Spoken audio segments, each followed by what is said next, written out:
পারছো? আমি সামনের দিকটা দেখাচ্ছি না, শুধু পেছন দিকটা দেখালাম। এই যে সেই ঠাকুমা, যাকে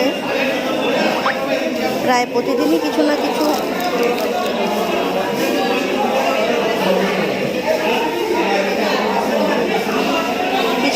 প্রায় প্রতিদিনই কিছু না কিছু খেতে দিই। তো যা বৃষ্টি হচ্ছে কদিন ধরে ঠাকুরনগরে, তা তো আর বলার বাইরে। এত বৃষ্টি, জল কাদার মধ্যে হয়তো বা জামা কাপড়ে উনি বাথরুম বা পায়খানা করে দিয়েছে, যার কারণে ওনার কাছে এখন পরার মতো কোনো জামা কাপড় নেই। এই মশারিটা হয়তো বা কেউ ওনাকে দিয়েছে। মশারিটা আমি কালকে রাত্রে আমি বুঝতে পারিনি, আমি ভেবেছিলাম হয়তো মশায় কামড়াচ্ছে বলে মশারি গায়ের উপরে।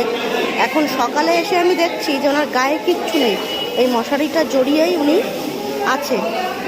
কালকে রাত্রে আমি দেখে গেছি এই অবস্থা, কিন্তু আমি কালকে রাত্রে বুঝতে পারিনি যে ভেতরে কোনো জামা কাপড়ই ওনার নেই। তো জামা কাপড় যা ছিল, এই দেখো মাছি ঘোরাঘুরি করছে, হয়তো বা নোংরা বা ভিজে গেছে এই বৃষ্টির মধ্যে। এখানটাতে কাদা কাদা হয়ে যায়, মানুষ স্টেশন থেকে ওঠানামা করে যায় আসে, এখানটাতে কাদা কাদা হয়ে যায়। কিন্তু ওই একটা সাদা প্লাস্টিকের উপরে এইভাবেই শুয়ে থাকে। তো আজকে সকালে আমি যদিও বা স্টেশনে চা খেতে আসিনি, আমি জাস্ট এখন আসলাম, এখন প্রায় 11টা বাজে। এখন আমি চা খেতে আসলাম স্টেশনে, এসে এনার এই অবস্থা দেখলাম। তো এখন আমি বুঝতে পারলাম যে কালকে রাত্রে ওনার গায়ে কোনো জামা কাপড়ই ছিল না, উনি জাস্ট এই মশারিটা জড়িয়ে শুয়েছিল।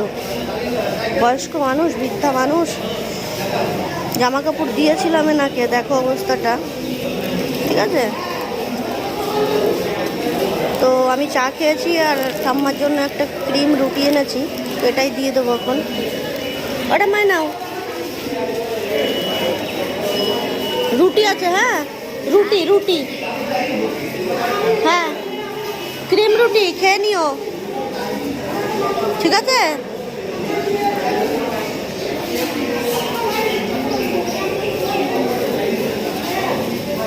এই হচ্ছে অবস্থা, জামা কাপড় এই যে ফেলানো ছিটানো। এই অসহায় মানুষটারও ব্যাগ চুরি করে নিয়ে গেছে, তার মধ্যে শাড়ি কাপড় ছিল, সেটাও এখন আর নেই।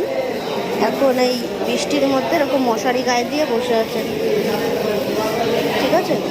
সামনের থেকে আমি আর দেখালাম না, দেখি কিছু করতে পারি কিনা, দুপুরবেলা বাড়ির থেকে শাড়ি ফাড়ি এনে দিতে পারি কিনা দেখছি। মানুষের জীবন।